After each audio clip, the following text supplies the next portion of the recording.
Hi வணக்கம் and welcome to ஆரம்பிக்கலாங்களா. உங்களில் பல பேருக்கு பெரிய நர்வஸ்னஸ் இருந்திருக்கும் நேற்றுக்கு இந்த இந்தியா பாகிஸ்தான் போட்டியை பார்க்கும்போது. ஆனால் 2 பேருக்கு கண்டிப்பாக நர்வஸ்னஸ் இல்லை. ஒன்று ஜஸ்பிரித் பும்ரா, இன்னொன்று அவரோட கேப்டன் ரோஹித் சர்மா. இன்ஃபேக்ட் இது நீங்கள் எக்ஸ்ட்ராபுலேட் பண்ணி மொத்த டீமுக்குமே சொன்னாலும் பொருத்தமாக தான் இருக்கும். ஏன்னா இந்த இந்திய அணி நிறைய T20 கிரிக்கெட் விளையாடின ஒரு அணி. நிறைய IPL மூலமாக இந்த லோ டோட்டல்ஸ் எப்படி டிஃபெண்ட் பண்ணும் அப்படின்னு ஒரு பெரிய தேர்ச்சி பெற்று இருக்காங்க. அதில் குறிப்பாக ரோஹித் சர்மாவுக்கு அது நல்லாவே புலப்பட்ட ஒரு விஷயம். 2017 IPL ஃபைனல் அவருக்கு Mumbai Indians versus Rising Pune Super Giants, அதுலேயும் ஒரு 130 அப்படிங்கிற ஒரு டோட்டலில் தான் டிஃபெண்ட் பண்ண வேண்டியதாக இருந்தது. அண்ட் ரோஹித் சர்மா அதை எப்படி டிஃபெண்ட் பண்ணாருன்னு பார்த்தோம். பொதுவாக ஒரு கருத்து இருக்குது, 50 ஓவர் கிரிக்கெட்டில் ஜென்ரலி நீங்கள் சீக்கிரம் ஆல் அவுட் ஆகிட்டா உடனே கோ ஃபார் ஏர்லி விக்கெட்ஸ், ஏன்னா நீங்கள் போல் அவுட் பண்ணால் தான் ஜெயிக்க முடியும் அப்படின்னு. பட் இந்த பிக்சர்ஸில் குறிப்பிட்டு சொல்லப்போனால் நியூயார்க்கில் இங்கே நாசோ கவுண்டி கிரவுண்ட் இன்டர்நேஷ்னல் ஸ்டேடியமில் நடக்கிற மேட்சஸ் எல்லாத்துலேயுமே நீங்கள் கிடுக்குப்பிடி போட்டு ஜெயிக்க முடியும். கிட்டத்தட்ட ஸ்ரீலங்கா அதை செஞ்சாங்க பங்களாதேஷ்க்கு எதிராக. பட் அன்ஃபார்ச்சுனேட்லி அவங்களால அதை க்ளோஸ் அவுட் பண்ண முடியல. பட் அது செய்ய முடியும் அப்படிங்கிறத காமிச்சிருக்காங்க. இந்தியா ஆப்வியஸ்லி செய்யறதுக்கு ரொம்ப நல்ல பொசிஷனில் இருக்காங்க because of their wonderful bowling strength.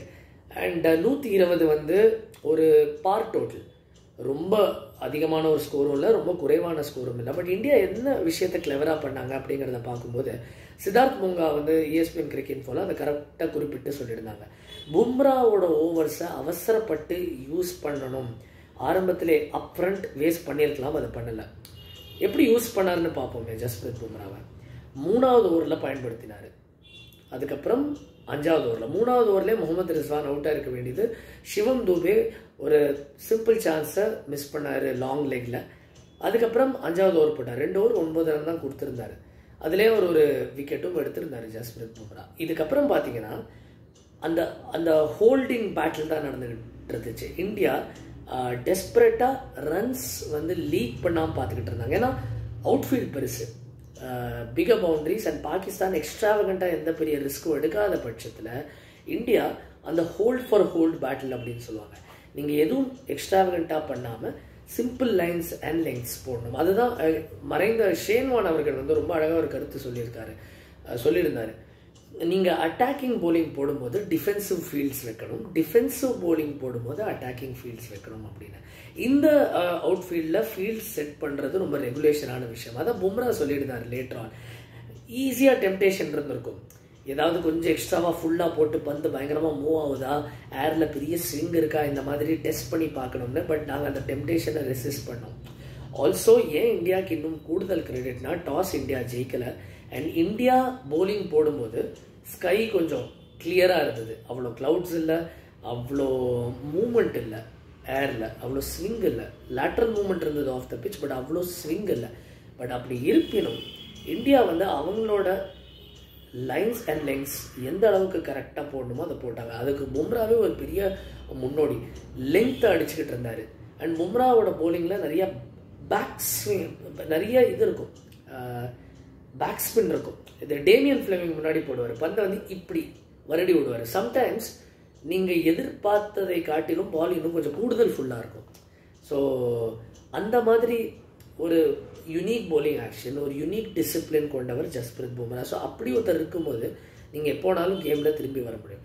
Also Pakistan என்ன பண்ணாங்கன்னு பாருங்கள். மேட்சப்ஸை சரியாக விளையாடல. T20 கிரிக்கெட் பொறுத்த வரைக்கும் மேட்சப்ஸ் அத்தியாவசியம்.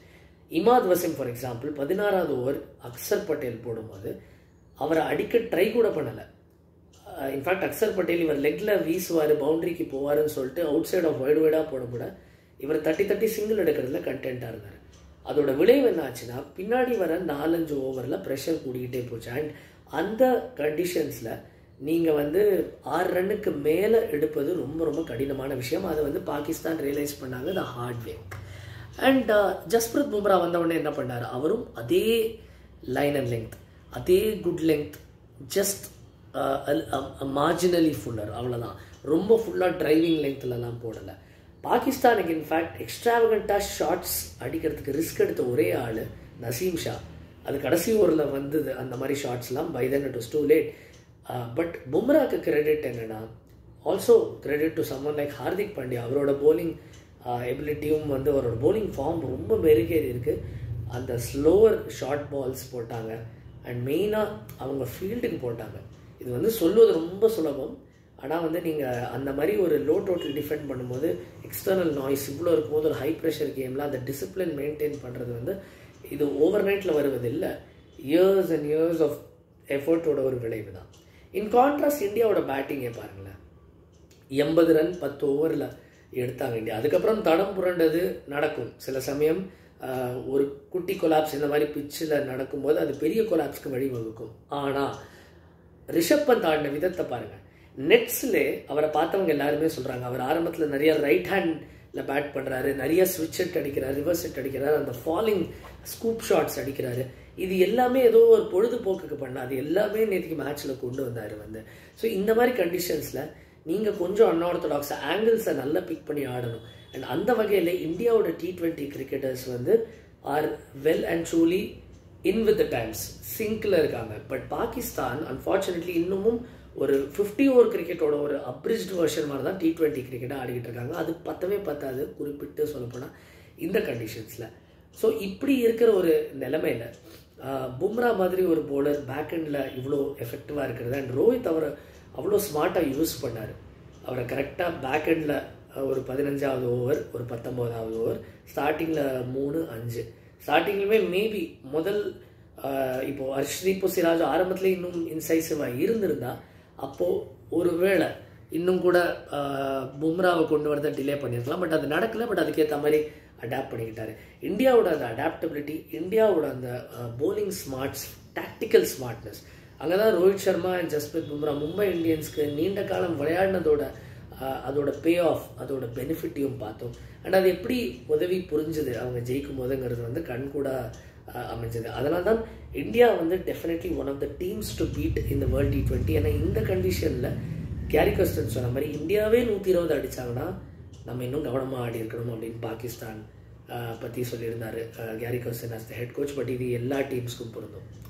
ரைட், இந்த வீடியோ உங்களுக்கு பிடிச்சிருந்ததுன்னா please do like, share and subscribe to get this creative. Thank you for வாட்சிங்.